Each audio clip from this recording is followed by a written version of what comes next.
How to get BTC address on Binance. Hello everyone, welcome to our channel. Let's see how we can do it. So for this, just simply open up your Binance account, and on your Binance, go to your spot wallet. Just simply open it up and wait for it to load.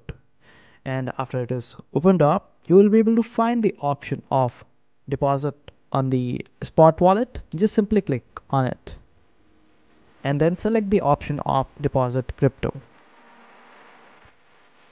And here it will ask you to select coin. Just simply click on it and select BTC or Bitcoin.